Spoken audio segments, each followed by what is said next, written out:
하나님께서 사랑하시는 우리 증평 믿음교회로 인해서 감사드립니다. 하나님, 이 증평까지 하나님께서 불러주신 성도님 한 분 한 분, 또 우리 자녀들 한 명 한 명, 하나님 어린아이부터 아비까지 하나님께서 예레미야 선지자를 통해 약속하신 것처럼 내가 내 계명을 내 마음판에 새겨서 그날에 크고 작은 자나 그 누구도 나에게 여호와를 가르쳐달라 하지 아니할 것이라. 하나님께서 친히 우리의 마음 가운데 예수님을 계시하여 주십시오.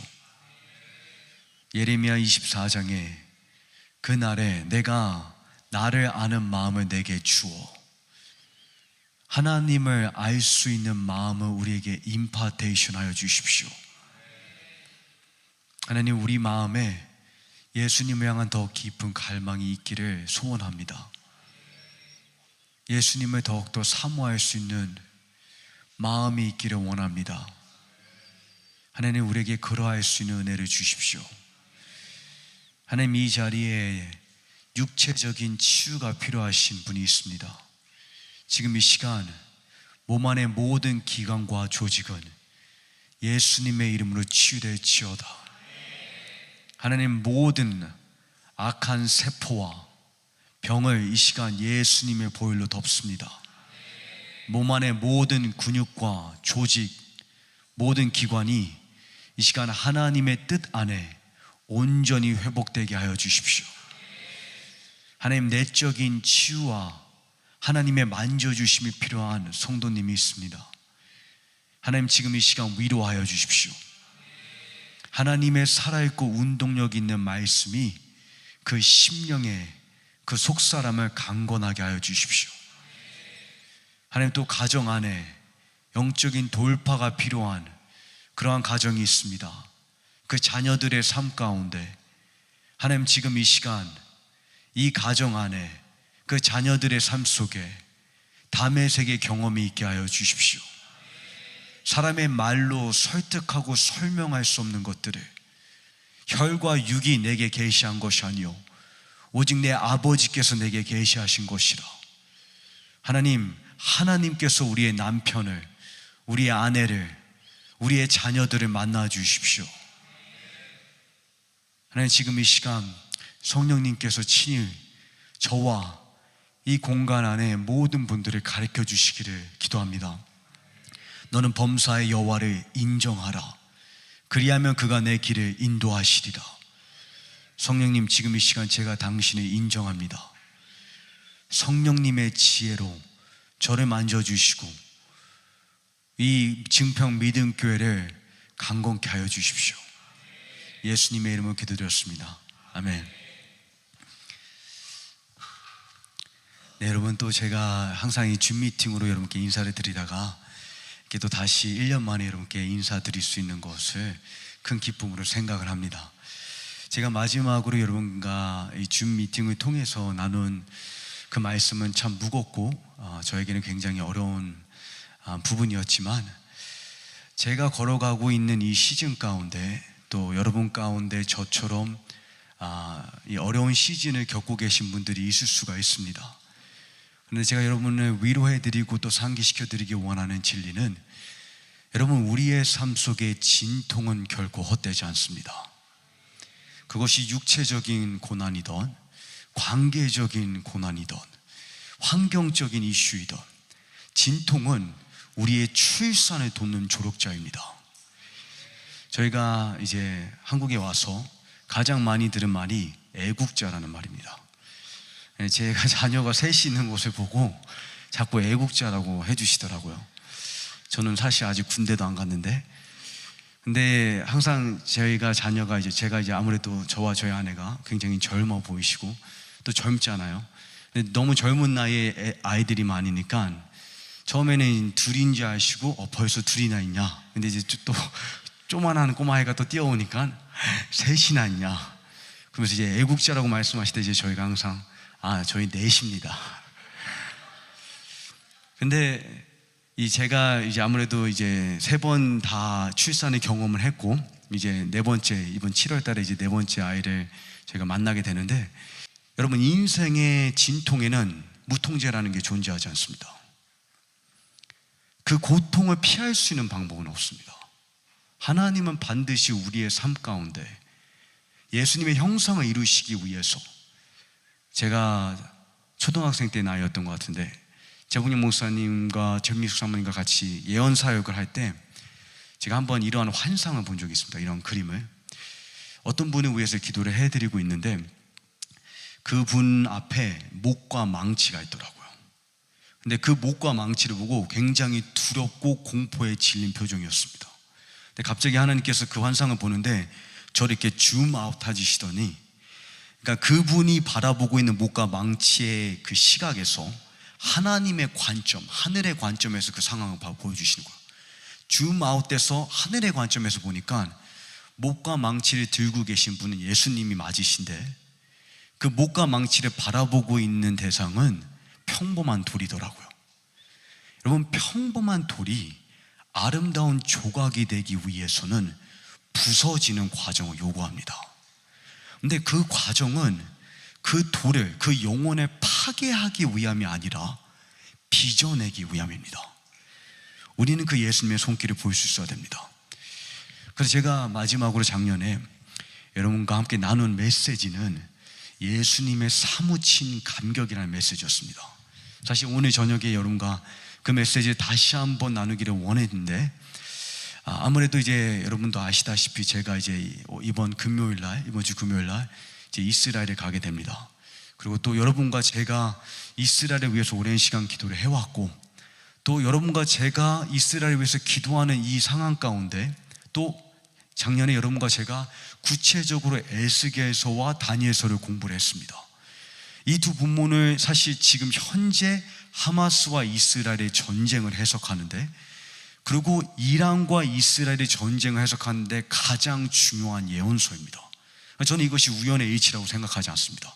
그 마지막 때 150장을 쫙 공부해 가는 가운데 지금 현재 2023년도와 2024년도를 하늘의 관점에서 가장 잘 해석할 수 있는 선지서가 에스겔과 다니엘인데, 저와 여러분이 그것을 공부하였고, 제가 몇 년 전부터 이 킹사이웨이 집회를 통해서 여러분께 전해드린 메시지들을 다시 한번 상기시켜야 된다라는 그런 감동을 받았습니다. 근데 먼저 제가 그 메시지 전하기 전에, 오늘 여러분과 나눈 이 메시지는 반드시 제가 마지막으로 여러분과 작년에 나누었던 여러분을 바라볼 때 예수님께서 느끼시는 감격, 제가 여러분께 여러분을 볼 때, 여러분이 예수님을 생각할 때 여러분을 바라보는 예수님의 이미지가 어떠한지가 여러분에게 가장 중요하다고 말씀드렸습니다. 호세아서에서 내 백성이 지식이 없음으로 멸망하는도다. 근데 구체적으로 호세아의 문맥 속에 어떠한 지식입니까?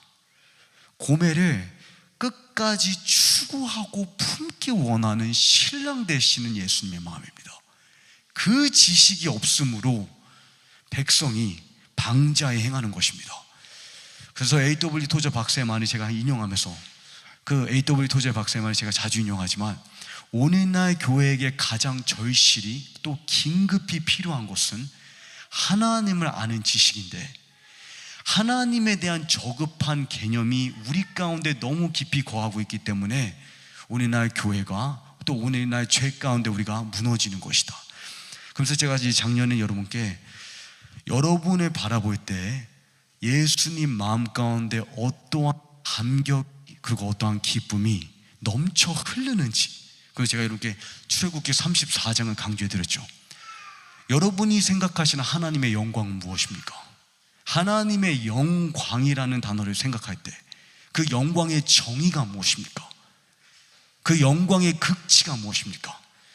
출애굽기 33장과 34장에 하나님께서 정의하시는 영광이 무엇이냐? 나는 여호와라, 자비롭고 은혜로우며 인자와 신실이 풍성히 넘쳐 흐르며. 왜 하나님은 굳이 풍성하게 넘쳐서 흐른다고 말씀하시는 걸까요? 그 이유는 주님 내면에 여러분을 바라볼 때 품기 원하는 그 인자하심이 졸졸 흐르는 시냇물이 아니라 억제할 수 없는 태평양 바다이기 때문입니다. 어쩌다가 마지못해 주어지는 변수가 아니라 가장 즉각적으로 촉발하는 성향이기 때문입니다. 여러분을 향해 품기 원하는 예수님의 인자하심은 하나님의 곤욕이 아니라 하나님의 기쁨이기 때문입니다. 그것을 기초해서 그 진리 가운데 우리가 깊이 세워져서 깊이 뿌리가 박혀서 저는 여러분께 오늘 이 진리를 다시 한번, 오늘 이 메시지를 상기해 드리기 원합니다. 좀 메시지의 제목은 좀 무게감이 있을 수가 있습니다. 하지만 제가 지난 2년 반에 걸쳐서 여러분과 함께 성경을 공부하면서 강조해 온 진리들을 제가 이제 정리해 놓은 것입니다. 지금 2024년도에 이 5월 달을 바라보면서 제가 여러분께 2022년도에 킹사이 집회에서 예루살렘의 전쟁, 선택의 골짜기라는 메시지를 전했습니다. 그 메시지가 기억이 나시는 분들도 있고 기억이 안 나시는 분들도 있습니다. 그 메시지 가운데 어떤 분들은 은혜를 받으셨고 또 저와 또 어떤 분들은 굉장히 충격과 안 좋은 그런 반응이 있었습니다. 성경 어디에 그런 말이 있냐. 근데 제가 그때 여러분께 그 메시지를 전할 때 저는 여러분 가운데 몇몇 분들은 그 메시지를 이해할 수도 있지만 많은 분들은 그 메시지를 이해하지 못하실 수 있다는 것을 이미 감지하고 전했습니다. 근데 제가 그렇게 한 이유는 무엇이냐면 오늘날 이제 집회를 보게 되면 또 컨퍼런스나 우리가 부흥 집회 많은 경우에 너무나 우리가 청중의 관심사에 초점을 맞출 때가 있습니다. 제 자신을 봐도 그래요. 교회를 갈 때 제가 듣고 싶은 메시지가 있습니다. 근데 제가 제 자신을 이렇게 어느 순간부터 여러분께는 제가 오늘 메신저이지만 또 이제 캔사스 돌아가서는 종종 성도로서 이제 교회를 제가 방문하죠. 근데 제가 어디서부터 내 마음 가운데 이런 내 중심적인 관심, 내가 듣고 싶은 메시지가 어디서 비롯됐는가 살펴보니까 저도 모르게 한국의 이 고객 서비스 문화 가운데 저도 모르게 고객 대우를 받고자 들어가는 그런 저의 마음의 자세를 발견한 거예요. 그래서 제가 메신저에서 뭘 느꼈냐면 제가 그때 2022년도에 왜 이런 메시지를 여러분께 전해드렸냐면 저도 때로 청중이 어떤 메시지를 듣고 싶어 하는지 제가 압니다. 어떤 메시지를 전하면 반응이 좋은지. 근데 어느 순간부터 하나님께서 저에게 찔림을 주시더라고요. 메신저의 역할은 청중이 필요하다고 느끼는 메시지를 전하는 것이 아니라 하나님의 말씀을 보면서 이제 곧 필요할 메시지를 선포해 주는 게 진정한 목자의 마음입니다. 여러분, 제가 이제 최근 들어서 이제 다시 한번 식단을 관리하면서 이제 아무래도 육아를 하다 보면 체력이 많이 필요하잖아요, 맞죠? 그래서 한참 홀쭉 말랐다가 이제 제가 다시 체력을 키우겠다고 운동을 열심히 요즘 하고 있는데 이제 운동을 하다 보니까 운동을 해놓고 맛있는 짬뽕을 먹을 수는 없잖아요, 맞죠? 그러니까 좋은 식단으로 이제 몸을 바꾸는데 제가 이제 식단을 바꾼 지가 이제 고작 한 달밖에 안 됐습니다.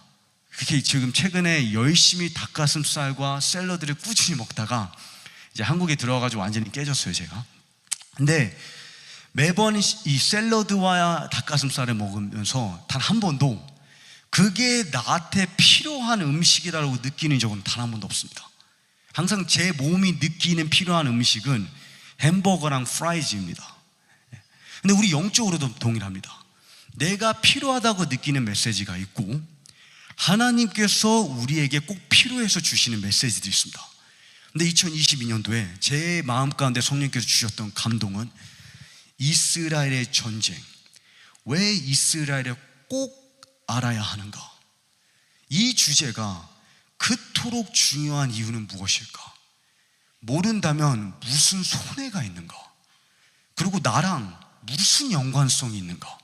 제가 여러분께 이 질문을 던졌고 구체적으로 그 질문에 이스라엘이라는 이 이슈는 복음의 변두리가 아니라 심장에 속한다고 강조해 드렸습니다. 그러면서 제가 여러분께 뭐라고 강조해 드렸냐면 장차 모든 민족이 그리고 전 세계가 예루살렘의 논쟁에 그리고 이스라엘의 전쟁에 휘말리게 될 것이며, 이스라엘의 전쟁이 터질 때 이 이슈를 어떻게 답할지에 따라서 우리의 신앙의 진위가 척도 점검될 것이라고 말씀드렸습니다. 그러면서 제가 인용한 말씀은, 성경 구절은 요엘서 3장입니다. 요엘서 3장을 보게 되면, 보라, 내가 유다와 예루살렘의 포로들을 데려올 그 날과 그때에 나는 모든 민족들을 불러 모아, 보이십니까? 유다와 예루살렘의 포로들이 끌려가는 때가 올 것이라고 제가 여러분께 말씀드렸습니다. 저는 여러분께 그때 허공에 손을 대고 제가 이 말을 하고 있는 것이 아니라, 살아있고 운동력이 있는 푸른 마르고 꽃은 시들어도 과거와 현재와 미래를 작정하는 하나님의 말씀에 손을 대고 이 말씀을 드린다고 했습니다.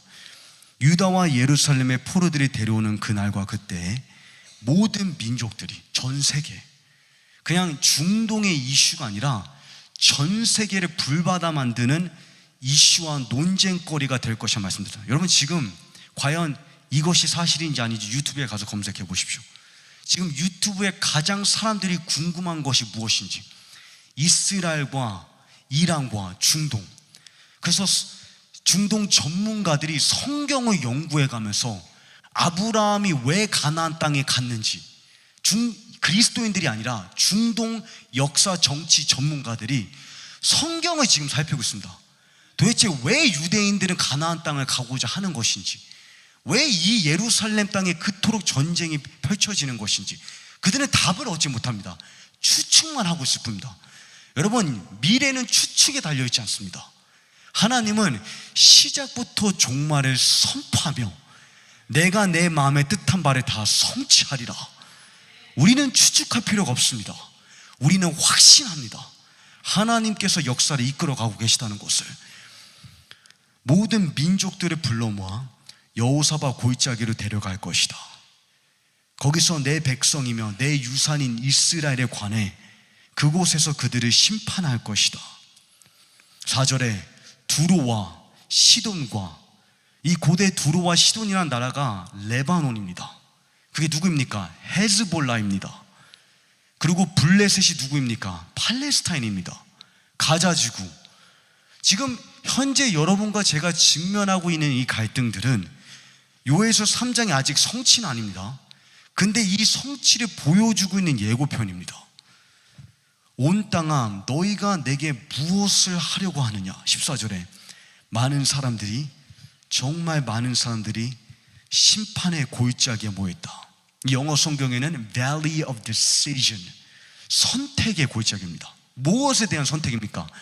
이스라엘이라는 이 논쟁이 있어서 어떻게 답하느냐의 선택입니다. 양과 염소가 이 예루살렘 전쟁으로 구분된다고 제가 설명을 드렸습니다. 또 저와 최봉영 목사님과 함께 이스라엘에 여러분 많이 방문해 오셨잖아요. 그때 제가 감난산에 서서 예수님이 모든 민족을 양과 염소로 구분지을 그 골짜기를 여러분께 직접 보여드렸습니다. 그리고 저는 2022년도에 이 전쟁과 이 사건이 터지기 몇 년 전에 성경을 바라보며 이렇게 말씀드렸습니다. 장차 이스라엘의 논쟁은 교회의 운명을 결정짓는 잣대이자 신앙의 진위를 점검하는 척도가 될 것입니다. 그리고 2023년도 5월 달에 500만 명의 성도들이 21일 동안 금식하며 기도하는 이사야 62장 금식 성회가 열렸죠. 여러분도 함께 참석해 주셨고, 그 기간 가운데 제가 왜 이 금식 성회가 그토록 중요한지, 이것이 의미하는 바는 무엇인지. 근데 그때 제가 여러분께 그 금식 성회가 실제로 저는 물론 여러분이 믿음교회에서 참석하셨기 때문에 정말 500만 명이 등록하고 진짜 500만 명 성도들이 합심하였을까 의문이 드실 수도 있습니다. 근데 저는 직접 아르헨티나에 100만 명을 이끄는 지도자들, 이란에 수십만 명을 이끄는 지도자들, 그 리더들과 미팅하는 자리에 제가 참석을 했기 때문에, 그리고 그분들의 사역에 어떠한 영향을 끼치고 있는지 제가 보았기 때문에 이 500만 명이 작은 숫자의 측정이라는 것을 제가 말씀드릴 수가 있습니다. 근데 이 금식 성회가 있을 때 제가 여러분께 이러한 발언을 했습니다. 이 2023년도 5월은 여러분과 제가 느낄 수 있던 느낄 수 없던 교회 역사의 터닝 포인트가 될 것이다. 전환점이 될 것이다. 무슨 말이냐? 역사는 지금 이 시점을 기점으로 다시 뒤로 돌아가지 않는다는 것입니다. 이제 역사는 하나님의 마지막 챕터가 열리는 시작점이 되었다는 것입니다. 그래서 제가 여러분께 4가지 성경적인 근거를 제시했습니다. 첫 번째는 성경을 보게 되면 하나님은 역사의 수동적인 관찰자가 아니라 최종적이며 결정적이며 절대적인 주권자이자 통치자이시기 때문입니다. 무슨 말이냐면 하나님은 무슨 일이 일어날지를 그냥 예측하시는 분이 아니라 작정하시고 그 일을 성취해 가신다는 겁니다. 사도행전 17장에 하나님께서는 모든 사람에게 생명과 호흡과 다른 모든 것을 주시는 분이시기 때문입니다. 하나님께서는 각 나라의 연대를 미리 정하시고 웨스트뱅크나 가자지구의 경계, 국경선이 있을 것을 하나님은 미리 아셨습니다. 38선이 있을 것을 하나님은 미리 보셨습니다. 이것이 민족 간의 갈등을 고조시킬지 미리 아셨습니다. 그럼에도 왜 그것을 허락하셨냐? 그들의 국경도 정해주셨는데 27절에 이렇게 하신 것은 사람들이 하나님을 찾기를 바라시기 때문입니다. 하나님은 곧 가자지구에 그 누구도 해결할 수 없는 팔레스타인과 블레셋과 이스라엘의 이 갈등 가운데 예수님의 십자가의 능력을 증거하실 것입니다. 이스마엘의 후손과 이삭의 후손의 전쟁 통해 하나님은 예수님의 보혈의 능력을 보여주실 것입니다. 그런데 우리가 여기서 명심할 것 첫 번째, 하나님께서 역사를 인도해 나가신다는 겁니다. 그러므로 저는 두 번째, 하나님께는 플랜이 존재합니다. 계획, 마스터 플랜이라고 제가 표현드렸습니다. 하나님이 갖고 계신 이 구원의 계획이 있고, 두 번째, 그 계획을 풀어가는 타임라인, 시간표가 있다고 말씀드렸습니다. 근데 이 계획과 이 시간표는 성경을 보게 되면 항상 유대 민족과 예루살렘 도시를 중심으로 펼쳐진다고 설명드렸습니다. 제가 이것을 뒷받침한 성경 본문은 다니엘 9장입니다. 다니엘 9장 24절에 가브리엘 천사가 직접 다니엘에게 설명하는 장면입니다. 내 백성들, 다니엘의 백성들입니다. 유대인들을 의미합니다. 그리고 내 거룩한 성, 어디입니까? 예루살렘 도시입니다. 유대인들이 예루살렘 도시를 차지하는 역사의 시점에 예수님의 초림도 예수님의 재림도 다 이것과 연결된다는 것입니다. 다니엘 9장이 그런 내용입니다. 70주의 기간이 정해졌다, 작정되었다.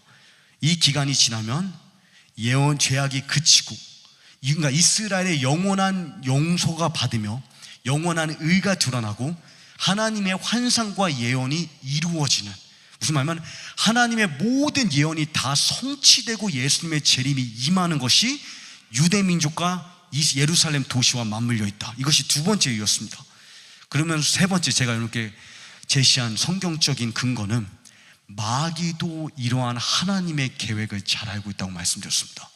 그래서 그토록 바로를 통해서, 하만을 통해서, 헤롯을 통해서, 히틀러를 통해서 마귀가 자신의 모든 악마적인 군대를 다 총동원해서 마귀가 품고 있는 최종 해결책, 예수님의 십자가를 가로막고자, 그리고 예수님의 재림을 가로막고자 마귀의 최종 비밀 해결책이 무엇이냐? 유대인 절멸입니다. 지구상에서 이스라엘을 없애버리는 것. 그래서 제가 여러분께 요한계시록 12장을 설명드렸죠. 요한계시록 12장에 마귀가 자기의 때가 얼마 못된 줄을 알므로라는 이 단어가 영어에는 know, 알고 있다는 겁니다. 마귀도 하나님의 말씀을 압니다. 우리는 당신이 누구인지 아나이다. 하나님의 아들 예수여, 때가 되기도 전에 우리를 괴롭히러 오셨나이까.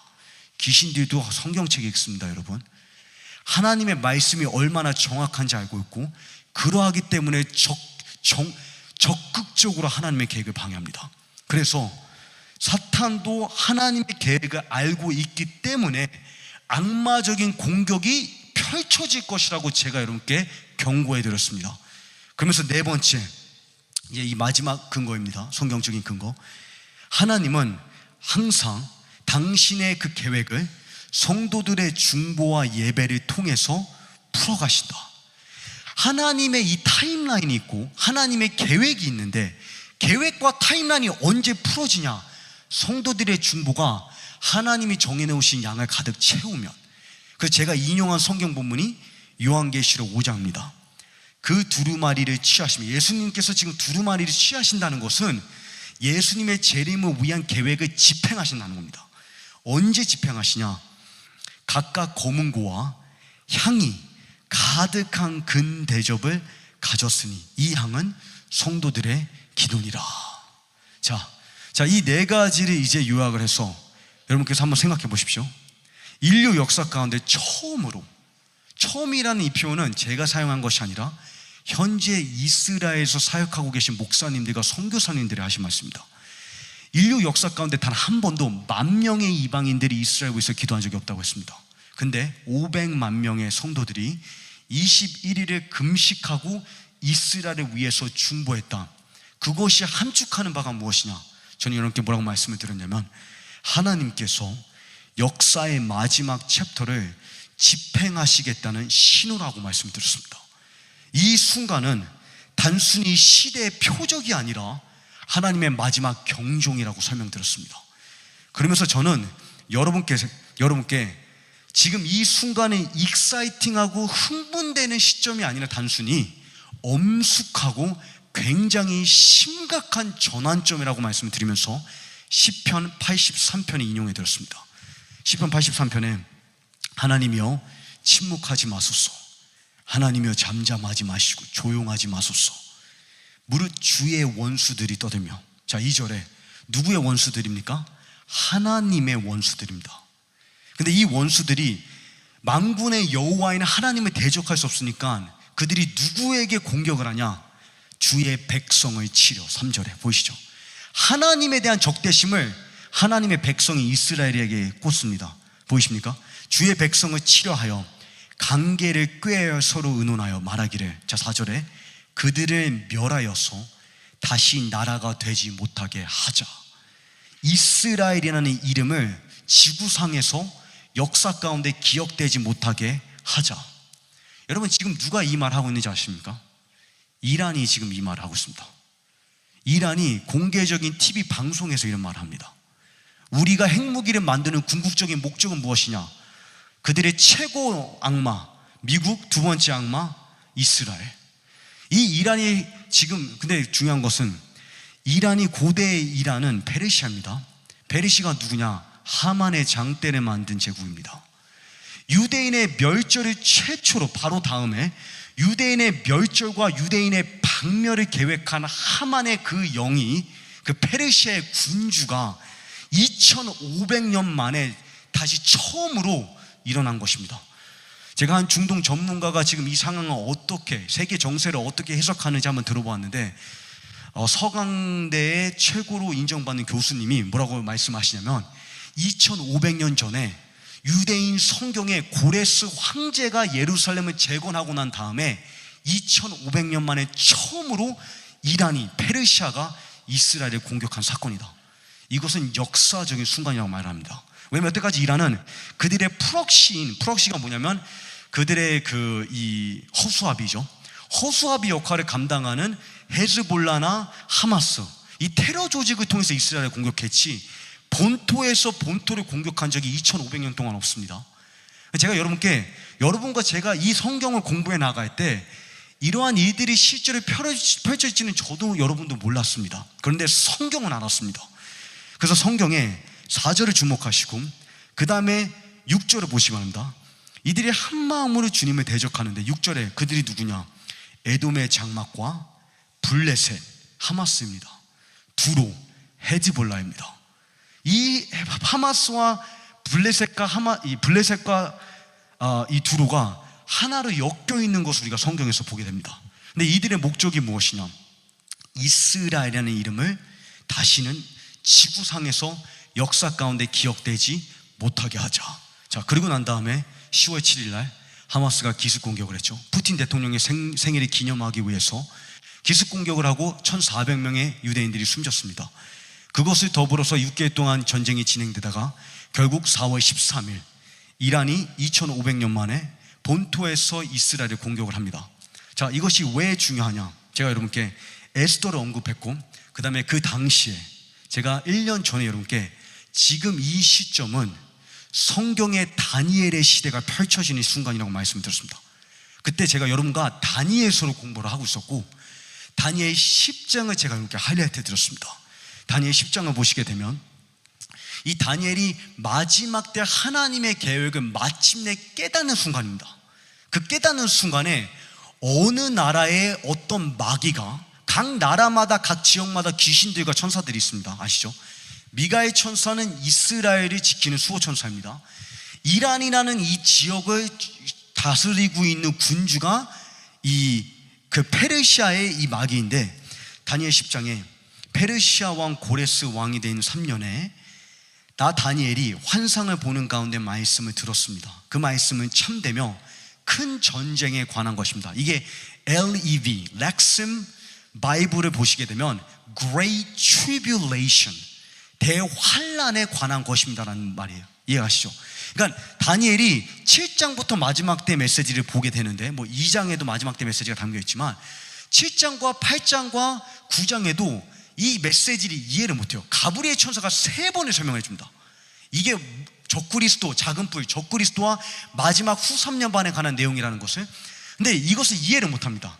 그러다가 언제 이것을 처음으로 깨닫기 시작하냐? 9장에서 이제 중보와 말씀을 통해서 돌파가 되는데 10장에 와서 다니엘이 말하기를, 다니엘은 이 말씀을 분명히 알았고 그 환상을 깨달았습니다. 무슨 말이냐?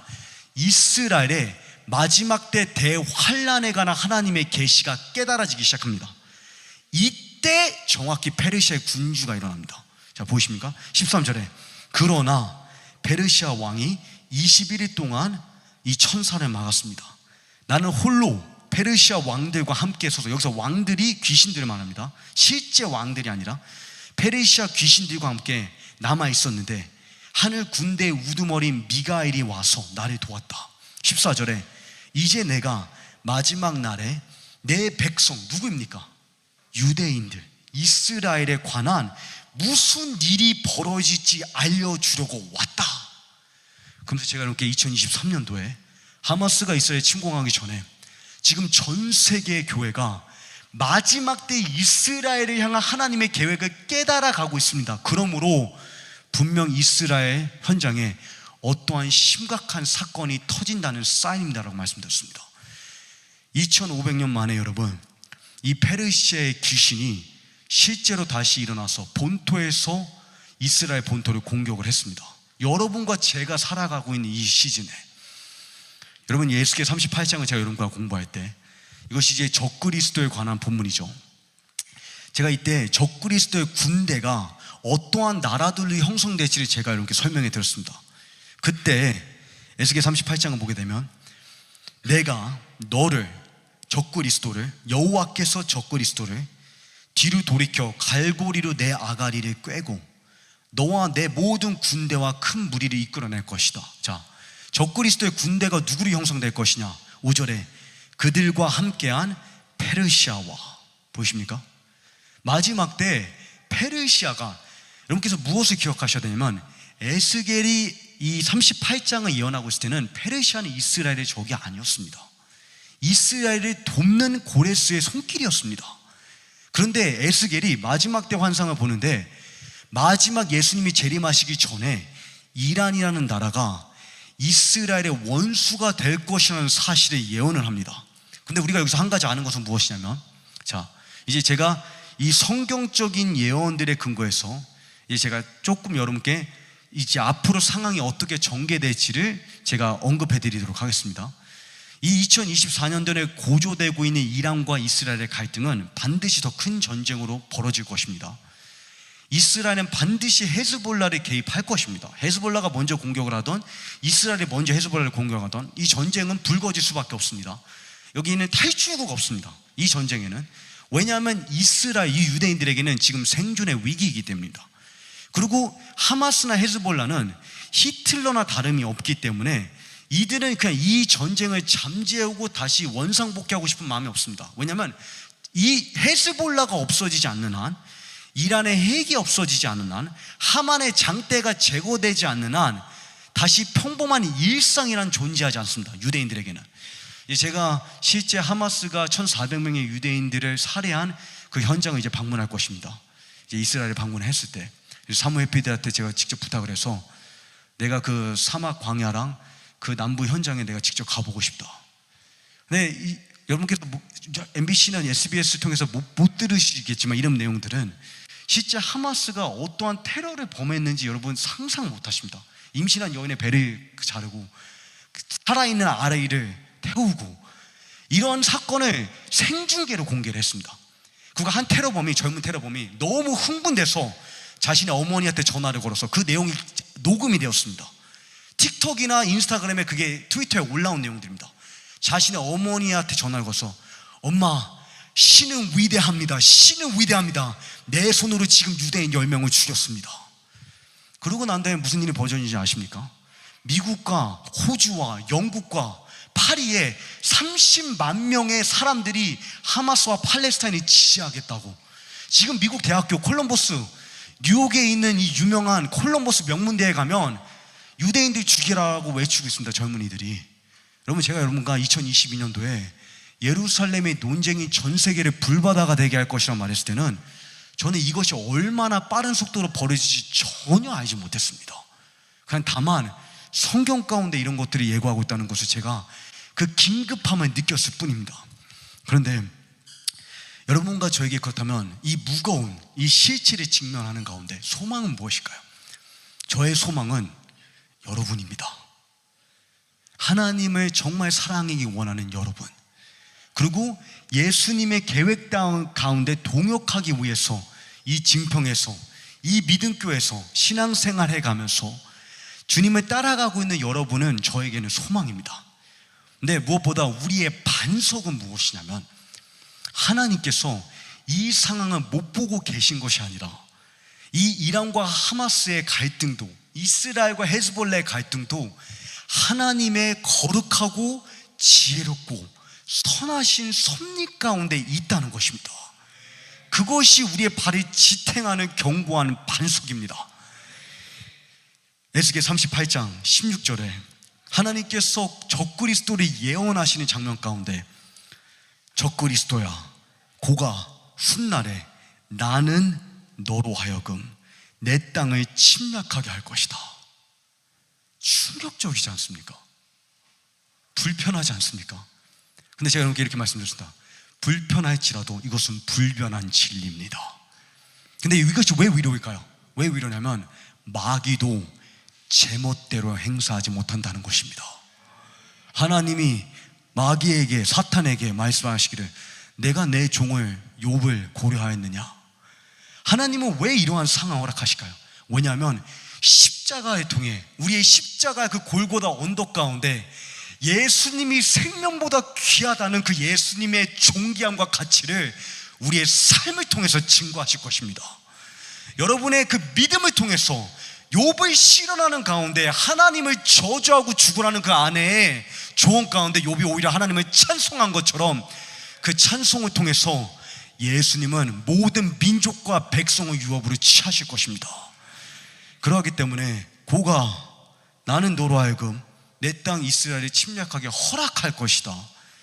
그러나 내가 그들 눈앞에서 너를 통해서 내 거룩함을 드러낼 때 저 민족들로 하여금 나 여호와를 알게 하려는 것이다.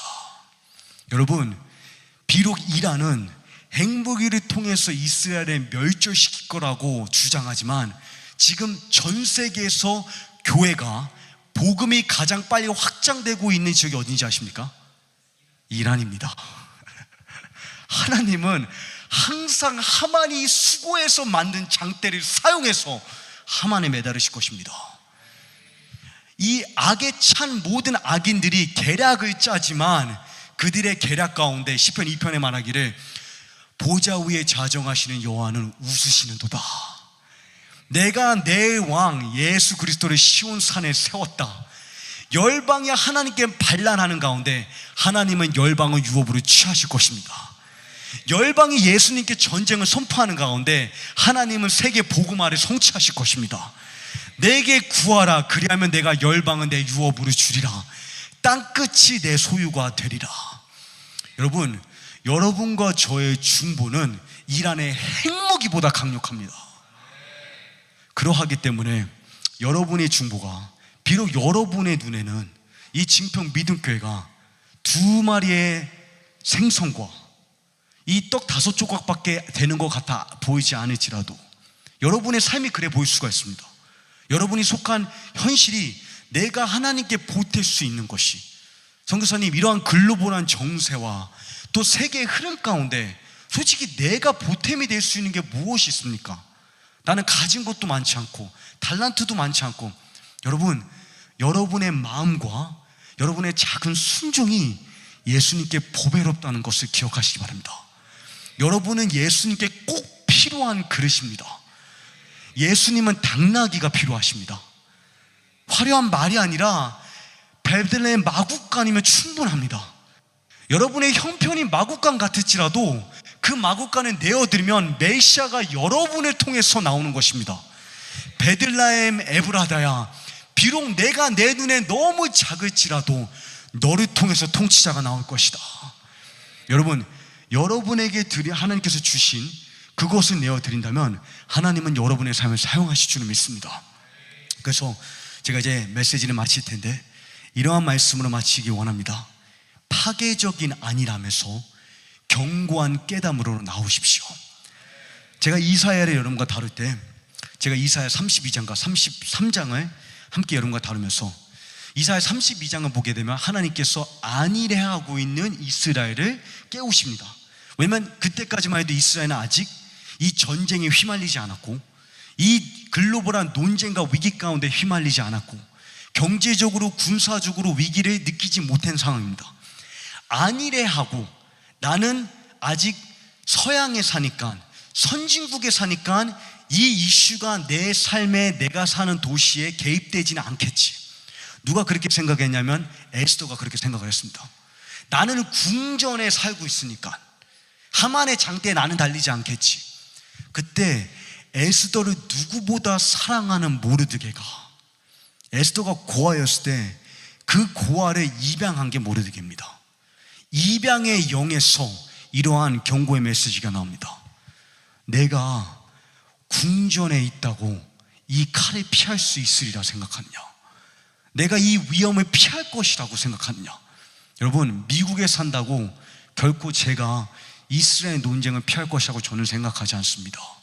그래서 저는 이스라엘로 직접 들어가는 것입니다.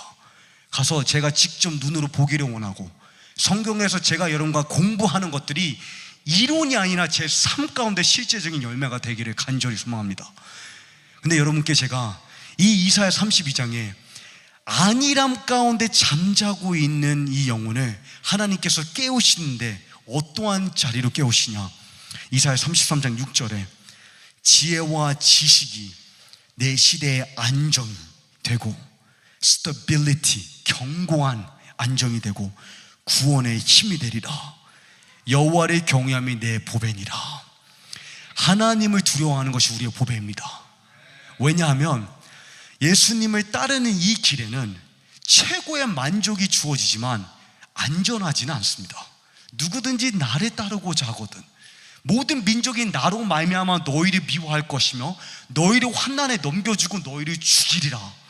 그러나 두려워하지 말라. 생명을 빼앗을 수 있는 자를 두려워하지 말고 오직 영혼과 몸을 파괴할 수 있는 하나님을 두려워하라. 여호와를 경외하는 것이 우리의 보배입니다. 그러므로 저는 이 증평 믿음교회랑 하나님의 부르심은 사망도 사탄도 끊을 수 없는 이 순교적인 사랑으로 나아가는 것입니다. 많은 물이 정복할 수 없는 사랑의 불길 가운데 여러분의 마음이 인쳐지는 것입니다. 어떻게 그러한 자리로 나아갈 수 있냐? 지식과 지혜를 취함으로 인해서 지혜와 지식이 너희의 반석이 될 것이다. 깨달음. 그제 여러분께 3년의 마지막 때를 공부하면서 이 한 가지를 계속 외쳤습니다. 다니엘 11장에 그때 오직 자기 하나님을 아는 백성은 용감해서 행동할 것이며 깨달음의 백성이 많은 영혼을 의의 길로 인도할 것이라. 그들은 어두운 밤하늘에 궁창의 별처럼 밝게 빛날 것이라. 여러분, 저는 여러분이 궁창의 별이 될 줄 확신합니다. 여러분 안에, 이 징평 믿음교회 안에 선한 일을 시작하시는 예수님입니다. 예수님은 지금도 살아서 여러분을 위해 중보하고 계십니다. 예수님의 중보는 절대로 실패하지 않습니다. 여러분이 향한 하나님의 부르심과 은사는 결코 철회되지 않습니다. 하나님께서 한 번 잉태하신 약속에는 낙태란 존재하지 않습니다. 그러므로 하나님의 리더십을 신뢰하고 여러분의 2마리의 이 생선과 5개의 조각밖에 되지 않는 그 여러분의 달란트를 하나님께 내어드리시기를 부탁드립니다. 제가 여러분을 위해서 기도하겠습니다. 하나님, 감사합니다. 우리가 하나님의 말씀을 알 수 있어서 행복합니다. 하나님, 우리는 세상이 이제 견고하고 안전하지 않다는 것을 실감하고 있습니다. 그러나 이사야 26장에 심지가 견고한 자를, 생각을 굳게 고정시키 자를 여호와께서 완전한 평강으로 지키시리니 이는 그가 주를 신뢰하기 때문이나이다. 하나님, 징평 믿음교회에 완전한 샬롬을 선포합니다.